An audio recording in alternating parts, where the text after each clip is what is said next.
ओम नमः शिवाय, हर हर महादेव। गुरुजी कहते हैं कि अगर आपके जीवन में बहुत ज्यादा कष्ट है, बहुत ज्यादा दुख में जीवन बीत रहा है, बहुत परेशानी में जीवन बीत रहा है, तो आपको घबराने की जरूरत नहीं है। मेरे देव आदिदेव महादेव पर आपको भरोसा करना है। कुछ उपाय आपको करने होंगे और आपके जीवन की सारी तकलीफें दूर हो जाएगी। महादेव को प्रसन्न करने के जो सबसे कारगर 4 उपाय मैं आपको बताऊंगा। पहला उपाय होगा रुद्राक्ष से आपको करना होगा। दूसरा उपाय आपको धतूरे से करना होगा। तीसरा उपाय आपको चावल से करना होगा। चौथा उपाय आपको लाल चंदन से करना होगा। पूरे उपाय बताऊंगा, परंतु उससे पहले आप सबसे एक गुजारिश, जो लोग पहली बार आए हैं चैनल को सब्सक्राइब जरूर कीजिएगा। वीडियो को लाइक करके महादेव जी का कोई सा भी प्यारा नाम कमेंट बॉक्स में लिखना मत भूलिएगा। सबसे पहले बात करेंगे, हमारा जो पहला उपाय होगा वो रुद्राक्ष से होगा। सबसे पहले ये वाला उपाय आप किसी भी दिन कर सकते हो, लेकिन जब भी आपको करना है प्रदोष काल के वक्त करना है। ध्यान से सुन लीजिएगा। कोई सी भी जो भी ऐसी तिथि आ जाए, चाहे सप्तमी, चाहे पंचमी, चाहे गणेश चतुर्थी, चाहे एकादशी, चाहे आपकी शिव चतुर्दशी, मासिक शिवरात्रि आ जाए, कोई सा भी ऐसा पवित्र दिन या अच्छा दिन आ जाए, आप उस दिन इस वाले उपाय को कर सकते हो। करना क्या है, आपको कितने भी मुखी का आपको एक रुद्राक्ष ले लेना है, जो भी आपके घर में उपलब्ध हो। अलग से कुछ नहीं लेना है कि आपको 5 मुखी, 7 मुखी, 9 मुखी, 12 मुखी, ऐसा कुछ नहीं है। आपको सिर्फ एक रुद्राक्ष ले लेना है, कितने भी मुखी का, ठीक है। उसके बाद में आपको ले लेना है एक तांबे का लोटा। इसके अंदर आपको कुछ नहीं डालना, अपने घर का शुद्ध जल भर लेना है और साथ ही साथ जो आपने एक रुद्राक्ष लिया है वो भी इसी के अंदर डाल लेना है और इसी वाले लोटे को लेकर के चले जाना है महादेव जी के मंदिर शिवलिंग के पास। जैसा कि मैं हमेशा बताता हूं, उत्तर दिशा की तरफ मुंह करके आपको खड़े होना है और उसके बाद में आपको वो पूरा का पूरा लोटा जो आपने लिया है, ठीक है, महादेव जी पर समर्पित कर देना है। परंतु ध्यान दीजिएगा, समर्पित करने से पहले आपको वो रुद्राक्ष बाहर निकाल लेना है, ठीक है।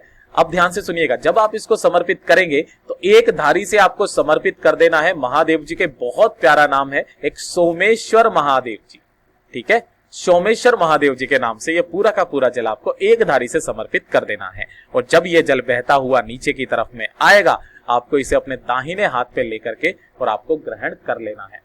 ये उपाय उस व्यक्ति के लिए होगा जो व्यक्ति बहुत ज्यादा बीमार रहता है, थोड़ी थोड़ी सी बात पर ही वो बीमार पड़ जाता है। साथ ही साथ जब आपको बहुत ज्यादा घबराहट होती है, कोई डर लगता है, भय लगता है, आपको कुछ करने का मन नहीं करता है, जो व्यक्ति इस उपाय को कर लेता है वो एकदम से स्वस्थ होकर के, एकदम से प्रसन्न चित्त होकर के अपने जीवन को बिताने लग जाता है। और जो व्यक्ति हर हफ्ते इस उपाय को कर लेता है, उसके जीवन की कोई परेशानी आ ही नहीं सकती है। ये हो गया पहला उपाय। अब चलते हैं दूसरे उपाय की तरफ, जो कि होगा धतूरे से आपको करना होगा। ध्यान से सुनिएगा, इस वाले उपाय को आपको करना कब है तो वो आप लिख लीजिए। इस वाले उपाय को सिर्फ आपको मंगलवार के दिन करना होगा, ठीक है। मंगलवार के दिन, कब? प्रदोष काल में। लिख देता हूं मैं ताकि आपको याद भी रहे। प्रदोष काल में आपको ये उपाय करना होगा। चाहिए क्या? आपको एक धतूरा चाहिए।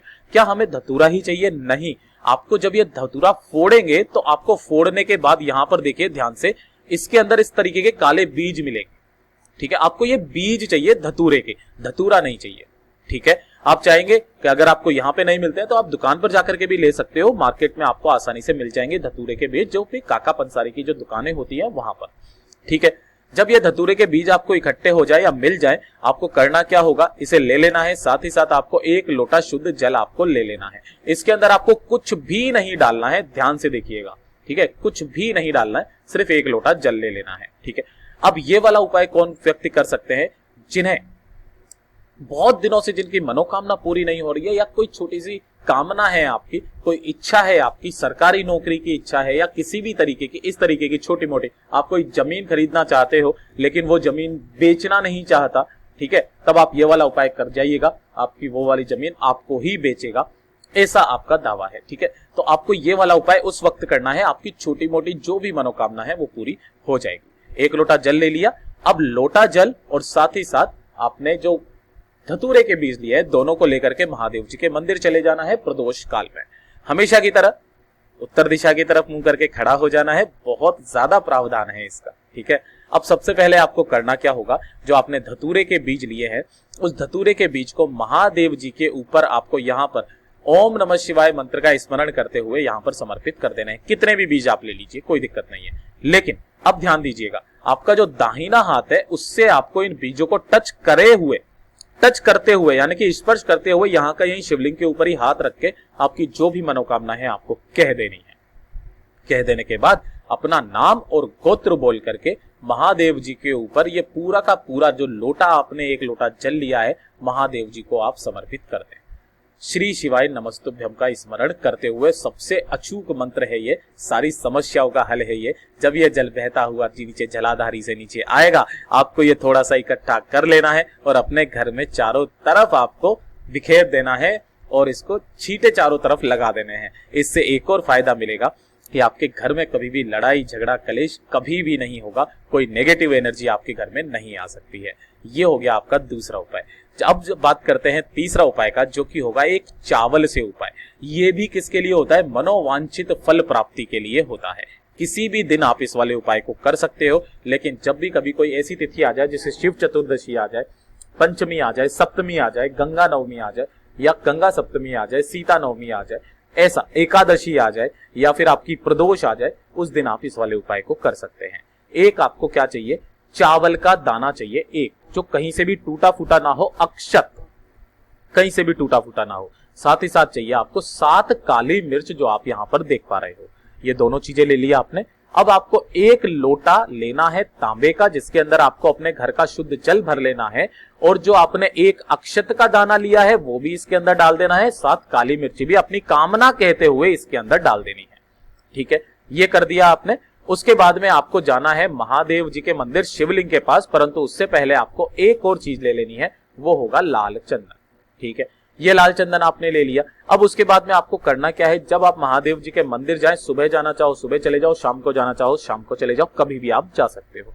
सबसे पहले आपको करना क्या होगा कि जो जल है आपको अपनी मनोकामना मनोवांछित फल प्राप्ति के लिए जब आप करते हो, यहां पर आपको विश्रम्भेश्वर महादेव जी का स्मरण करते हुए आपको ये पूरा का पूरा लोटा महादेव जी पर समर्पित कर देना है। ठीक है, जब आप इसको समर्पित कर देंगे, उसके बाद में आपको अपने हाथ की जो बीच की 3 उंगलियां होती है ना, दाहिने हाथ की, ये तो अंगूठा हो गया, ये छोटी उंगली होगी। ठीक है, ये जो 3 उंगलियां बची है, इन तीनों उंगलियों पर इस चंदन में आपको डुबोना है और आपको मैया अशोक सुंदरी का जो स्थान होता है, जो ये शिवलिंग के बीचों बीच में ये जो लाइन होती है ना मोटी सी, ये वाली मैया अशोक सुंदरी का स्थान होता है, आपको यहां पर क्या कर देना है? ओम बना देना है। अपनी कामना कहते हुए महादेव जी से आपको मनोकामना कहते हुए ओम बना देना है। आपकी जो भी मनोवांछित फल है आपको मात्र 3 महीने के अंदर अंदर मिल जाएगा। इतना अचूक उपाय है ये। जीवन में चाहे कोई सा भी कष्ट हो, दुख हो, आप ये वाला उपाय कर लीजिए, आपकी सारे कष्ट हमेशा के लिए दूर हो जाएंगे।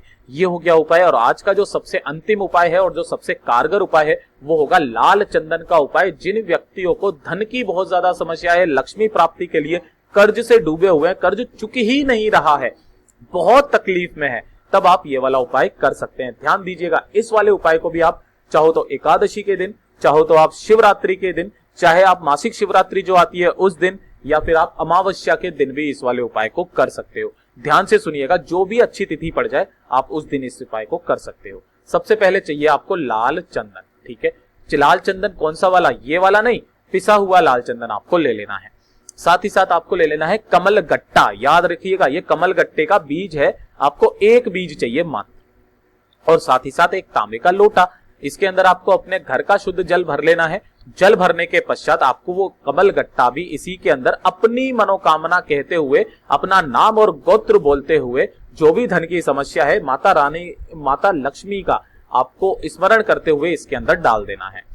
अब आपको करना क्या है? ये एक लोटा जल और साथ ही साथ आपको लाल चंदन, ये दोनों लेकर के चले जाना है महादेव जी के मंदिर शिवलिंग के पास। अब ध्यान से सुनिएगा, आपको करना क्या है? उत्तर दिशा की तरफ मुंह करके आपको बैठ जाना है, खड़े हुए नहीं रहना, बैठ जाना है।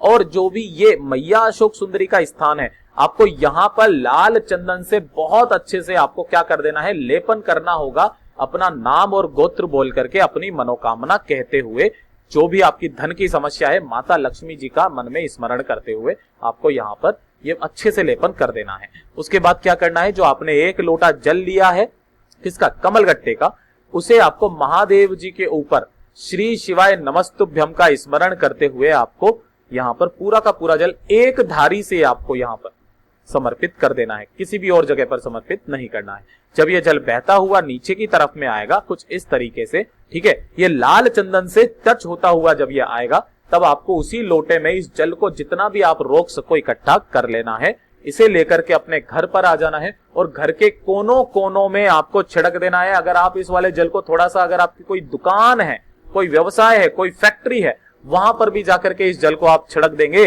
तो जीवन में आपके कभी भी धन की समस्या उस स्थान पर नहीं रहेगी। हमेशा लक्ष्मी जी का वास रहेगा। आपकी जो भी कर्जा होगा वो चुकेगा ही चुकेगा, ऐसा गुरुदेव ने दावा किया।